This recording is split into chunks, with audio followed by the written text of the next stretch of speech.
A spaceship is moving, and its destination is a new Earth far away. The ship carries 40 people, and they are sleeping in survival cocoons. The only one who is awake is a prisoner. It's not known what he was guilty of, but he is cuffed with his hands, and his mouth is also chained. Suddenly, the ship is attacked by meteor fragments.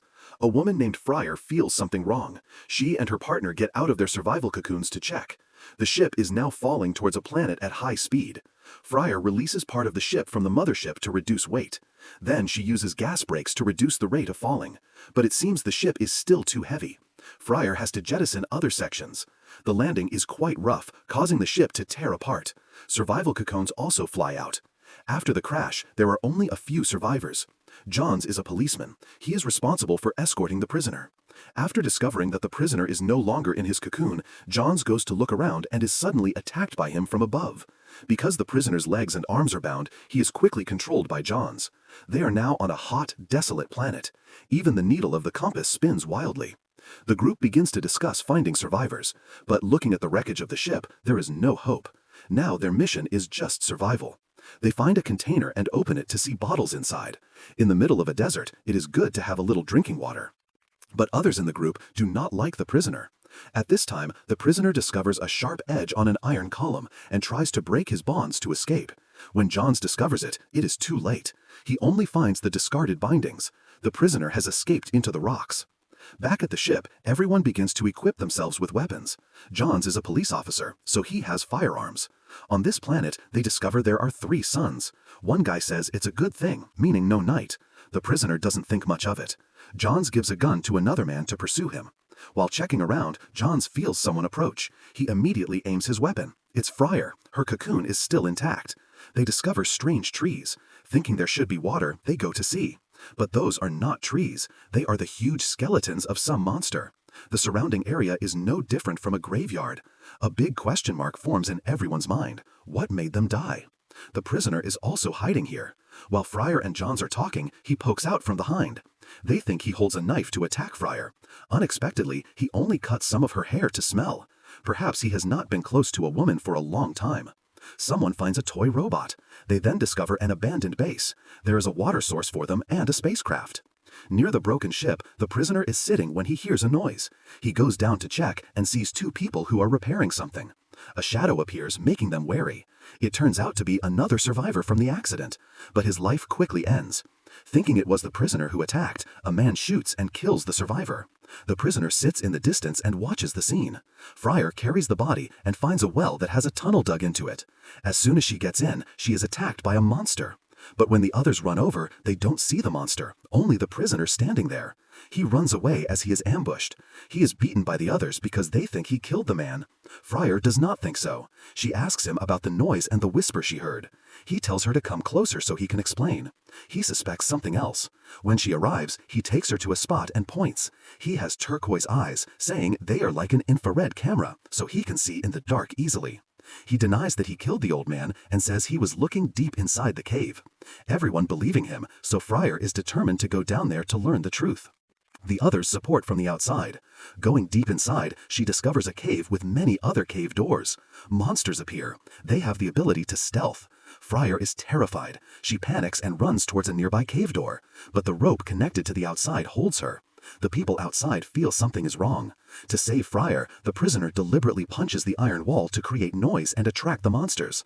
Luckily, Fryer is found and pulled from the hands of death. He starts to explain. Finally, there's something scarier than me. Although bewildered, the others listen. John says he will release him, but he has to obey. The prisoner retorts, "You think I'm a child? I'm not accepting a prison deal." But he has to agree. The group then removes the battery power and fuel from the broken ship to use in the spacecraft they found. After installing them, the new spacecraft has electricity. But they still need a few more batteries to be able to leave this dog-eat-dog world. The prisoner carefully checks around, but before he can finish, he is caught again. The hot-headed guy is very angry, but for the sake of Fryer, he remains calm. A young fan and the prisoner cosplay each other. Everyone thinks all who lived here have left, but the prisoner does not think so. Something killed the settlers and all the people here. The group begins to worry. A boy, Ollie, because he is curious, goes to check around. Suddenly, a door on the ceiling opens. Bat-like creatures wake up and attack Ollie. The scared boy flees into a nearby room, but there is something even more terrible there. Hearing the shout, everyone rushes over. The creatures fly out. It seems they are afraid of light, so they fly down a cellar right there. And Ollie, boy, meets a pitiful death. When throwing a light buoy into the tunnel, everyone trembles. This is a death tunnel. The prisoner says this place was massacred just because someone forgot to close the tunnel. Fryer discovers an ID card of a person who died over 20 years ago. Feeling something is wrong, she goes into the room containing a model of the planet system. After examining it, they find out that every 22 years, this place experiences an eclipse. Because there are 3 suns in opposite directions, the light never turns off normally. The eclipse causes darkness to cover the land, and the monsters come up to kill people. Fryer tells Johns they should immediately find the power source to get away from here. But John says bluntly that the prisoner is a serial killer. He also has the ability to drive the spacecraft, so Fryer warns that Johns might rob the spacecraft. To be frank, Johns is jealous of the prisoner and wants him to stay here. Outside, the prisoner sharpens his blades. It looks a bit horrible, but in this place it is very useful. While Fryer is preparing things needed to start the spacecraft, she discovers a battery is missing, so she turns to look for it. Suddenly, the prisoner is behind her. He closes the door and both start to confide a secret. It turns out he knows John's intention. He says he deserves to escape. And Johns is actually not a police officer. He is a bounty hunter, and the prisoner is just his prey. His words make Fryer pause. She does not know whether to trust Johns or the prisoner. With many questions in mind, Fryer goes to Johns and asks. In addition to being a hunter, he is also a gambler. When she asks him who the prisoner really is, he doesn't say. He shows her a wound on him and says it was from the prisoner. The fragile trust stands between the 2 men. Fryer does not know who to believe now. Just then, they discover the eclipse phenomenon is coming. Everyone quickly gets into a vehicle to move. They return to the broken ship to get the necessary items. When the battery runs out of the car, the eclipse has come. The car runs on solar energy, so it cannot move anymore. The sky darkens. The sound of screeching fills the air. The monsters have officially risen. The flock of man-eating creatures flies from the ground. They quickly turn towards everyone. Sarah and the prisoner are behind. The 2 hurriedly lie on the ground to avoid being attacked by the creatures. Sarah wants to run to a hidden place, so she stands up. And that is the last time she stands. The creatures quickly grab her and fly away. But the real death now appears. The prisoner uses his ability to see a new type of monster. These monsters cannot see, so they use ultrasound to detect their way. Hearing the sound, they start to attack the train compartment. They use a heat welder to illuminate the area and start creating a defensive system. The prisoner feels something is wrong. Going inside, he discovers a lurking monster. A boy also steps in and needs to get down. The prisoner calmly tells him to keep his position. But the boy is so scared he runs away, and it is the last time he runs. Taking the opportunity to run out, the monster immediately chases.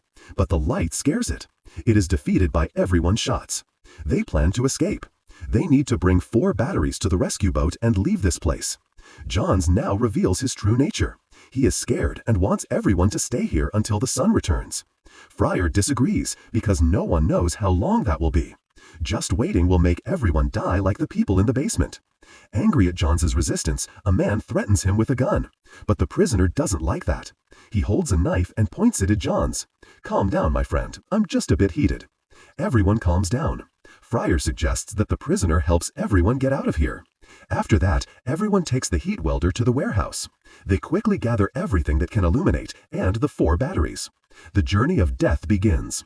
Everyone uses the lights to cover each other as they pull the batteries away. After pulling for a while, the heat welder turns off. The guy with the frantic glasses drops the flashlight. The man who sees it runs out to get it. The monster also detects the movement. It begins to attack. Johns picks up his gun. Howling, the creatures swarm. The fearful guy with glasses runs away. This breaks the connection between the power source and the light bulb. Darkness covers everyone. Someone lights a lighter and wishes he would die in romantic France. But the monsters say no. The remaining people light flares and oil lamps. Monsters are everywhere. The journey of moving is troublesome. The prisoner smells blood and realizes the boy who died was actually a girl. Today is her red light day, he notes grimly. The smell of blood is luring the monsters here. Fry wants to return to the ship, but John stops her. He wants to become the leader, so he accuses Fry of causing the crash that killed many people. Now people have to listen to him and continue the journey. Riddick and Johns walk and exchange words. Do you think I'm handsome? Of course you are handsome. Don't praise me just to shoot me later. But when Riddick hears the, "You'd kill your own father," then the two of them rush into a fight. After Johns is disarmed, the two begin a knife fight. After a while of wrestling, Riddick's physicality gives him the advantage. He slashes at Johns, causing him to fall to the ground. Johns picks up his weapon and quickly loads it. But now the power cell is dead. The surrounding darkness is absolute. The smell of blood pulls the monster. It attacks Johns and drags him away. Left alone, Fry and the others panic. Once again, she is terrified. Riddick appears. "Let's go to the ship with me." After reorienting themselves, everyone runs quickly towards the ship.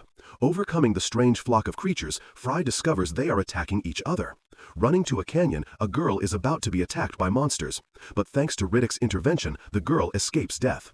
At this moment, a heavy rain appears. The kerosene lamps will be extinguished if they get wet.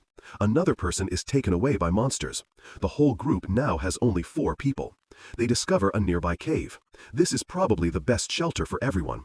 Riddick closes the door. He continues to bring the last battery to the ship. In the cave, there are glowing bugs. The 3 people quickly gather them and put them in a jar. On the other side, Riddick arrives at the ship. After attaching the battery, it boots up.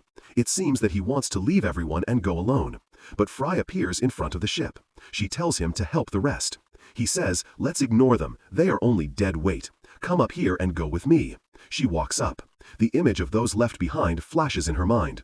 She turns to hit him and says, "I won't leave anyone else." After hearing her say, "I will die to save them," Riddick seems awakened. He decides to join her to save the others. They quickly run back. Because he wants everyone to run first, Riddick stays behind to block the monster horde.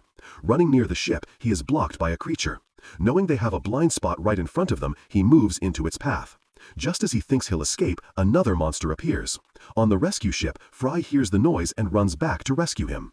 After he kills the monsters, Fry tries to help him run, but she is taken away by a monster. Enraged, he shouts, "Not her!" He returns to the ship and boots it up, but suddenly he shuts it down again. It turns out he wants to send a final greeting to the monsters before flying away. The movie ends here. After watching the movie, I've drawn a conclusion. Never mess with the tough guys, especially when they are the main characters. If you work together with them, the percentage of other people dying on your behalf will be higher. In the end, the more you panic, the more you feel like you need to pee. Returning to a previous time on the Dark Planet, the Necromongers are the power here. Their leader, Lord Marshall, has created a death army. They travel from planet to find the Underverse. He had gone there before, and upon returning, received superior power, becoming half ghost. That's why he sent his army here. Any planet that does not submit to him is quelled. On this side, a man is being pursued by a hunter group, but with extremely good speed, he easily dodges the net. The familiar face is none other than Riddick.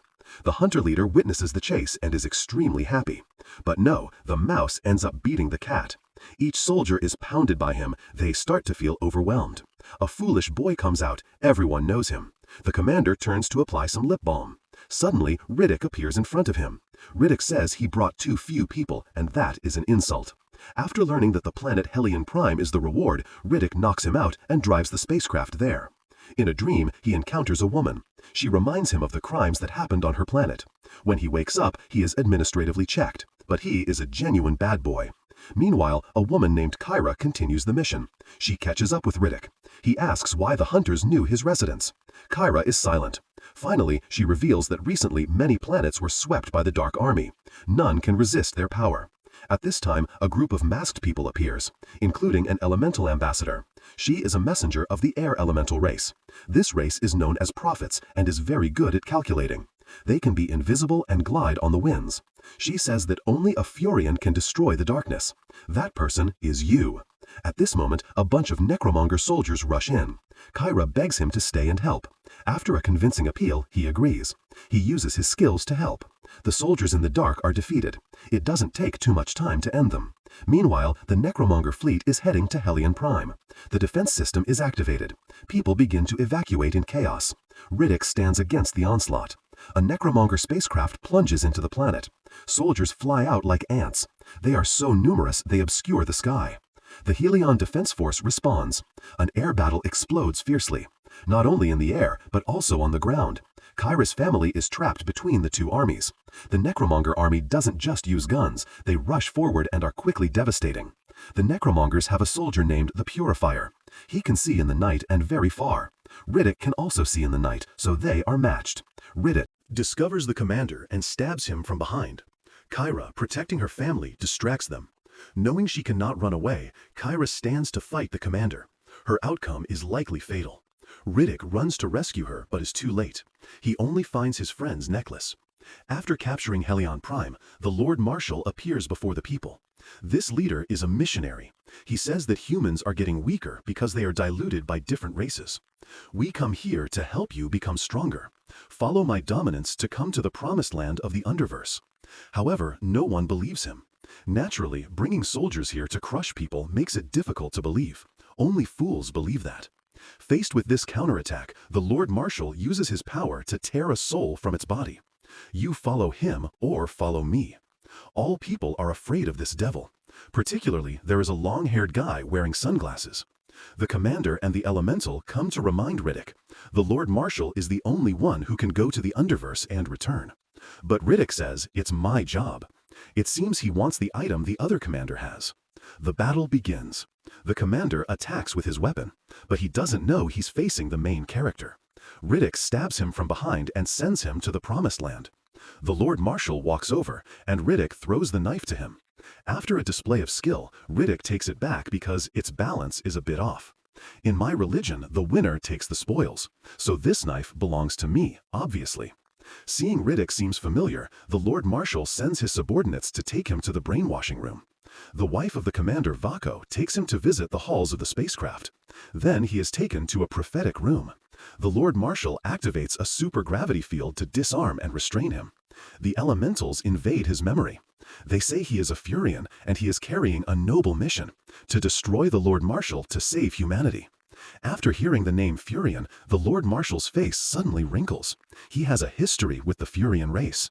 He orders the soldiers to destroy Riddick, but the elemental interrupts the gravity system and Riddick starts to fight. Many soldiers are defeated by him. Stealing a gun, he shoots his way out and quickly escapes. A spacecraft follows him right behind. It turns out to be the captain of the hunter team. If you want to catch me, you can try. They quickly move towards a prison planet. The Lord Marshal is also discussing plans. He orders Vako to find and kill Riddick. Returning to Vako, his wife advises him to commit treason. After a brief exchange, he slaps her, but then seems to change his mind. Above the prison planet, a girl approaches Riddick, but he rejects her. Finally, the planet Crematoria is reached. This place is near a sun, so the surface temperature hits 700 degrees in the morning and 300 degrees in the evening. The pilot seems inexperienced. The landing is rough. Riddick is taken to a prison deep underground. A prisoner tries to stop him. Then he pushes him, causing his head to hit a light bulb. After being processed, he is put in the general population. The warden begins to discuss the bounty with the prison chief. Instead of paying 1 million, he only pays 700,000. The negotiation seems to have stalled on the price. So the prison chief says the hunter group will stay the night and continue tomorrow. In the prison yard, the prisoners gather around to test him. He uses his extraordinary skills to get himself to a higher position. Then he lets go, using the falling momentum to successfully land a hit before the other can react. Because of the prisoner's enthusiastic reception, he happily greets them in return. While fighting suddenly, a chain flew and hit a prisoner. It was a beautiful girl. He immediately went to find her. After asking for a while, he knew this was Jack, who had now changed her name to Kyra to seem more like a woman. At this time on the planet, the Lord Marshal and his followers knew why he wanted to eliminate Riddick. A prophet said that a Furion would block the progress of the Lord Marshal and destroy him. So, more than 30 years ago, he slaughtered all Furions. It seems that only Riddick is still alive. Surviving in this hell is hot, so Riddick chose to take a shower to cool off. Kyra watched from the other side. Suddenly, a meal was announced. But it was not for the prisoners to eat, it was to feed the monsters the prisoners. A monster discovered him. Under the gaze of the monster, it was easily tamed by him. Kyra was suddenly confronted by a bunch of prisoners. They wanted to check what she was hiding. But this was a mistake on their part. At this time, Riddick appeared to rescue Kyra. As soon as he returned, a blade was pinned into his chest. The other two guys saw this and nearly soiled themselves. The next morning, the prison chief increased the bounty price to 775,000. The bounty hunter, Toombs, was happy with this price. But the prison chief showed a picture. It seems to be the spacecraft of the approaching necromonger army. Because of this, a fierce gun battle broke out between the two sides. Most hunters were killed. At this time, Toombs ducked down to avoid a rocket. Seeing that, Riddick jumped onto a rope. Before climbing, he did not forget Toombs. After coming up, he discovered the Necromonger spacecraft. The door leading to the Hunter spacecraft was blocked. The prisoners grabbed the money and fled. Only one way to escape was left, to follow the ventilation tube. But they would have to run quickly to the spacecraft if they did. To be burned by sunlight into burnt meat. Riddick, Kyra, and the prisoners ran for their lives. The prisoners also discovered his intention to rob the spacecraft. They picked up guns to shoot them. Riddick easily dispatched one of them to the afterlife. But time was short and the group continued to leave. Outside, extremely terrible flames raged. When Kyra was in danger, he swung to save her. One of the prisoners was consumed by the fire. When they were close to the spacecraft, they discovered Necromonger soldiers were there. A guard discovered the group. Kyra then gasped in front of the uninvited guests. So they immediately held guns and shot the soldiers. On the other side, the other group also started to attack. Wherever Riddick went, death followed. But he was snuck up on and quickly knocked unconscious. A prisoner who tried to support him was also killed. Kyra took out several soldiers, but they were too crowded, so she had to run away. When she found him, she tried to wake him. The past once again came back to him. He saw that girl. She handed him the power. He also looked at the people who killed his people, the Lord Marshal. The power at this time exploded, the surrounding soldiers collapsed. A light of destruction also came. Because she thought he was dead, Kyra had to leave him and escape to the spacecraft. He was pulled into a cave by the elemental. He said if she reported that he died, it would be an opportunity for him to stay away from the Lord Marshal. It turned out that the elemental was also a Furion. He realized he had made many mistakes, so he saved Riddick to redeem himself. The elemental gave him a knife and then walked out into the light. End my wrong life. Filled with extreme indignation, Riddick drove the spacecraft back, determined to take revenge. After hearing that his enemy was dead, the Lord Marshal was very happy and gave more power to Dame Vako. Now no one can stop my progress. The Lord Marshal commanded the entire army. Whoever does not keep up with the spacecraft will be destroyed with this planet. Dame Vako felt something unusual from a soldier who just walked by. She chased him and guessed that it was Riddick. Then she brought this information to her husband, Vako. He could not believe it and planned to report it to the leader. But his wife stopped him. If you tell him, we will be the first to die. Let the fools fight each other. When they weaken, we will take everything. This couple was so treacherous. At this time, a guard was destroyed. After viewing the last image it saw, the Lord Marshal discovered it was Riddick. Riddick hid behind a gate and observed. After defeating 2 guards, he flew up to stab the Lord Marshal. But the Lord Marshal discovered him and beat him back. Kyra was now on the side of the Lord Marshal. She came to tell him, "They will lead us to a promised land. Do you ask me if I still follow you?" She did not answer quietly. The Lord Marshal said, "Riddick, follow me." The answer was a knife thrown at him, but he caught it. After that, the 2 of them fought a battle to the death. The Lord Marshal moved so fast, he left an illusion in the air. All of Riddick's attacks were gently resolved. He was constantly beaten and collapsed on the floor. The Lord Marshal moved to take his soul out of his body, but Riddick's spiritual will was very strong. Then he countered with a punch to the face. Breaking the Lord Marshal's hold, Riddick flew up and grabbed a weapon. He was thrown to one side. When the Lord Marshal planned to finish him, Kyra appeared and suddenly stabbed him from behind. He threw her into a column with many sharp blades. Listening to his wife's incitement, Vako took the opportunity to hold the weapon and finish the Lord Marshal. But the Lord Marshal used his soul-moving power to dodge. Avoiding the attack, he flew to where Riddick was. And of course, Riddick did not miss the opportunity to take revenge for the murder of his whole nation. The Necromonger soldiers knelt at the feet of the winner, because anyone who defeats the leader gains everything. This monster thought Riddick was food. But a second later, the monster did not expect that it was the prey. Riddick, because he was so hungry, had been ambushed here for 3 days. Now he could finally have a good meal. After finishing the meal, Riddick was injured on the ground. To reset his dislocated leg, Riddick clamped it between 2 rocks. Then he gave a strong push. The sound of bones cracking. Thanks to that, his joint was back in position. Unexpectedly, the painful scream attracted more creatures from afar. The male lead's only way was to dive into the water, waiting for them to give up. The whole pack of creatures waited below. He had to grit his teeth and endure. After 5 minutes, they left, and he slowly got out. Next, he pulled a piece of metal from a broken pipe. Then he took out 2 bolts, drilling them into the bones of a dead creature. Just like that, a simple crutch was completed. Riddick finally had the ability to walk. Not long after, he found a water source. But after drinking 2 sips, a canine-like creature also came here. He quickly escaped into a large stone cavity and observed. Suddenly, a bunch of scorpion-like monsters appeared. In the eyes of the creature, he became the first victim. But just a few seconds later, the creature died from their venom. The other one saw that and turned away. Riddick was about to turn to leave when He discovered another monster had targeted him. He quickly used a bone as a weapon. In a magnificent moment, he used his strength to fight back the monster and escape this place.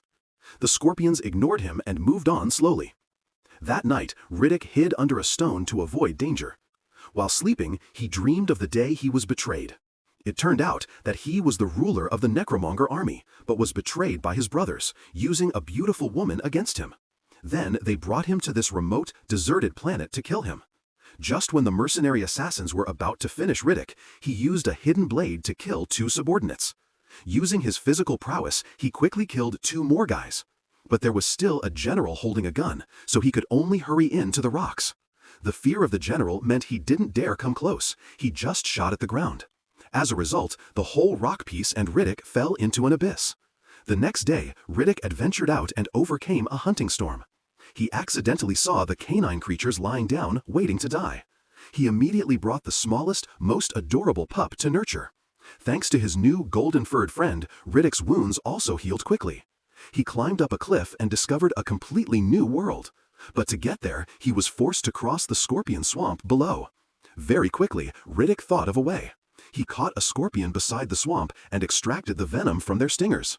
Then he used the thorn to form a venom needle. He tested it on his new friend first. Immediately, the pup fainted but very quickly restored to its original state. After confirming it was safe, Riddick started to try injecting small amounts of venom into his own body. As expected, the toxin spread and he convulsed. After a few injections, his body got used to the poison. It was like preparing for a great battle. He said goodbye to his golden friend. Then he came right to the lair of the alpha monster. A super huge scorpion slowly revealed itself from the water. Riddick's eyes were focused. He held a few sharpened bones. Then the dirty fight began. The monster instinctively bit with its pincers.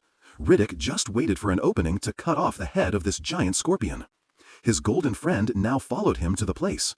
By the time he cared for his friend, he did not expect an even larger monster appearing behind Riddick. Using his physical abilities, he dodged these attacks. In the end, he was hit by its tail and thrown a few meters away. Fortunately, Riddick had prepared for today's test. He used one hand to hold his golden friend and accelerated. Then he slid on his knees through a puddle under the monster's belly, making a cut along its abdomen. He performed surgery on this monster. Riddick succeeded, and he and his golden boy overcame the challenge. Just like that, Riddick and his companion relied on each other for 3 years. Then, one day, he accidentally saw a mercenary base. But it was the first time after 3 years that it rained. Below, the monsters saw the water and then rushed out like a flowing river. This meant that Riddick didn't have much time. The only way to get off this planet was to take a risk. He used a signal generator to notify the galaxy. "This is Riddick. I'm stuck on this planet. Any ship that dares to match me for the bounty, come and get me." As expected, it worked. Not long after, a spaceship of bounty soldiers landed. All the bounty hunters here must be the most ruthless in the galaxy. Their goal was to kill Riddick. They carefully set mines and traps everywhere. Then they released a female prisoner to run away, only to shoot and kill her shortly after. The miserable girl looked at Riddick. He knew that these dogs should not be allowed to live any longer. At this moment, a second team of mercenaries landed. Their leader was determined to destroy Riddick. The lead mercenary, a smart one, suspected Riddick would try to steal a ship to leave, so he carefully removed the power cell and locked it in a closet rigged to explode if forced open. Then he posted a guard for the whole night. That evening, Riddick sent his canine companion in one direction, while he went in another, continuously smashing the ground. This triggered the motion sensors, making it seem like movement was coming from both sides. The mercenary, Santana, thought the warning device was broken and turned it off to reduce the headache. Inside, the professional team discovered Riddick had disabled 6 underground traps. Outside, Santana's group was still scrutinizing the area. As expected, they triggered Riddick's trap. An underground trap clamped down on one soldier's legs. A second one clamped down on another, sending him to his maker. This made the hired troops afraid to move. This was exactly what Riddick wanted, because a second later, another soldier was dragged into the darkness. After the first night, they had 3 casualties. This seriously wounded the pride of the mercenaries. They decided to actively attack Riddick first. The professional team leader looked at the dog's footprints, the pet of the man they were searching for. They searched everywhere and saw Riddick's canine companion. The female assassin moved a heavy sniper rifle and shot a tracking bullet into the animal's hindquarters. It turned out this was just a quick way to find Riddick's position. 3 elites immediately rode hoverbikes towards the signal. Very quickly, they found the lair where he was hiding.